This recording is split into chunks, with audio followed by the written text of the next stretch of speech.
अस्सलाम वालेकुम स्टूडेंट्स, आज हम लाए हैं आपके लिए चैप्टर नंबर 3 लेक्चर नंबर 8 जिसमें हम डिस्कस करने लगे हैं मेटालिक बॉन्ड को।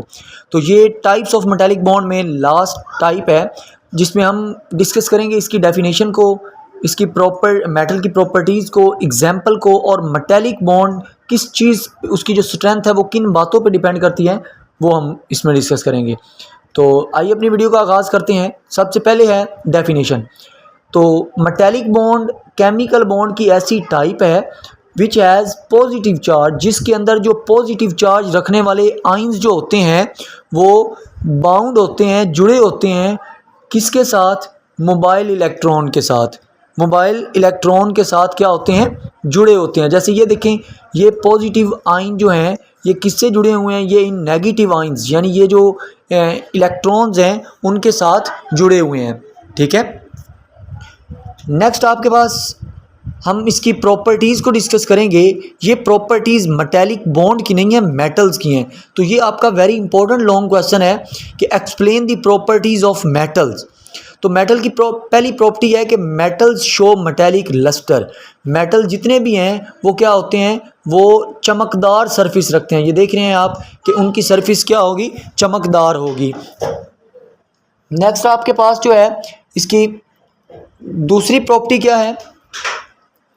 सॉरी, ये यहाँ पे आपने एक क्वेश्चन भी याद रखना है कि इसके दो क्वेश्चन यहाँ पे अराइज हो सकते हैं। एक तो वो कह सकता है शॉर्ट क्वेश्चन में कि right the properties of metal, तो आपने दो प्रॉपर्टीज़ लिखनी होगी, या इस तरह भी कह सकता है right any two properties of metal. तो ये शॉर्ट क्वेश्चन पेपर में आ सकता है।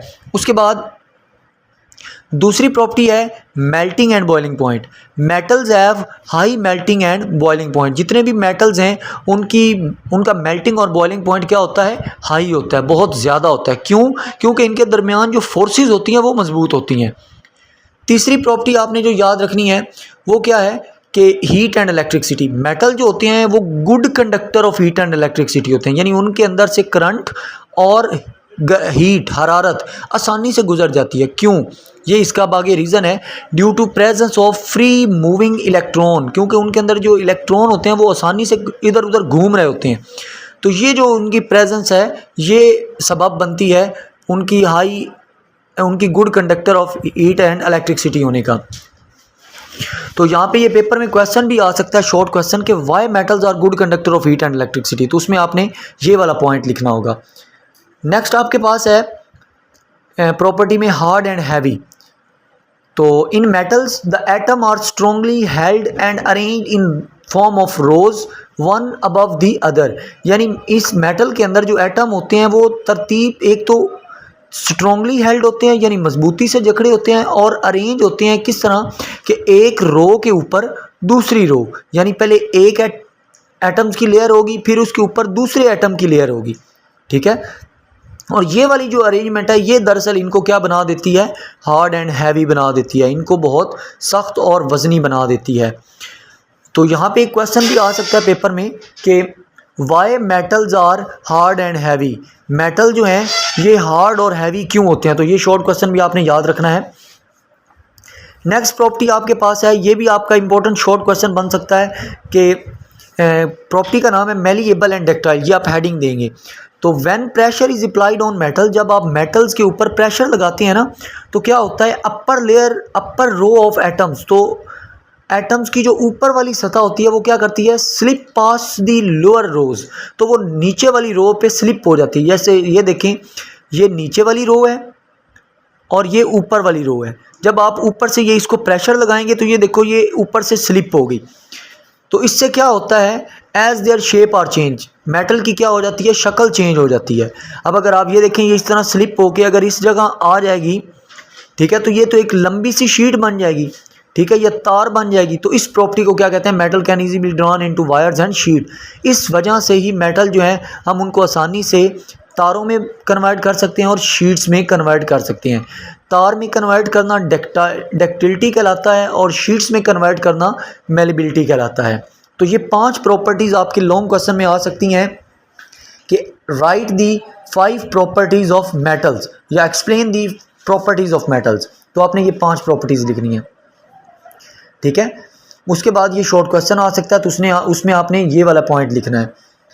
नेक्स्ट आपके पास जो है वो एग्जाम्पल है सोडियम मेटल की। तो सोडियम मेटल जो होता है, इसमें एक सोडियम एटम जो है ये सराउंड हुआ होता है 8 अदर सोडियम एटम के साथ, यानी 8 अदर सोडियम एटम्स उसमें होते हैं।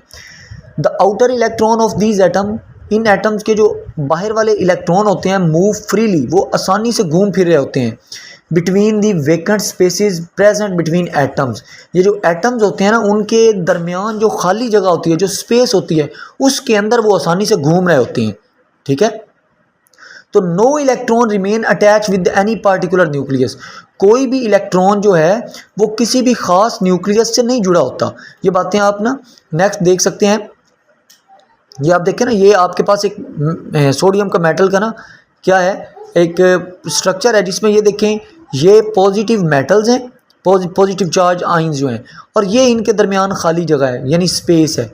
इनके दरमियान क्या घूम रहे हैं, ये नेगेटिव घूम रहे हैं, ये वाले। ठीक है, ये सारे इनके दरमियान घूम रहे हैं। ठीक है, और कोई भी नेगेटिव किसी एक खास पॉजिटिव से नहीं जुड़ा होता। ये देखें ना, ये वाला अगर नेगेटिव है तो मैं ये नहीं कहूँगा कि ये इससे जुड़ा हुआ है, नहीं, ये ना इससे सही जुड़ा हुआ है, ना इससे अट्रैक्ट जुड़ा हुआ है, ना इससे जुड़ा हुआ है।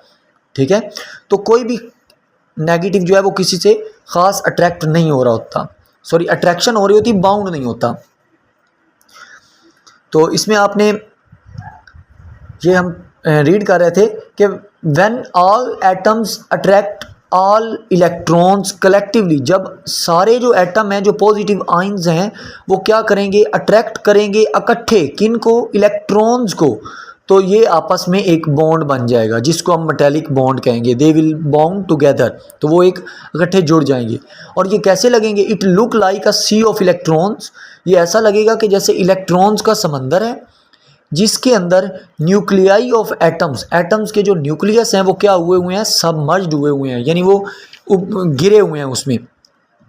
तो आप इसका ये स्ट्रक्चर देख भी सकते हैं। ये देखें ना, ये आपके पास सारे पॉजिटिव मेटल के आइंस हैं और कैटाइंस, और उनके दरमियान ये इलेक्ट्रॉन्स हैं।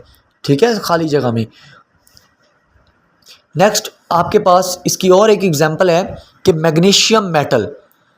तो इन सोडियम मेटल की तरह ईच सोडियम मेटल में आपको भी मैंने बताया कि each sodium atom set free 1 electron, तो उसका जो है एक इलेक्ट्रॉन फ्री होता है सोडियम एटम के अंदर।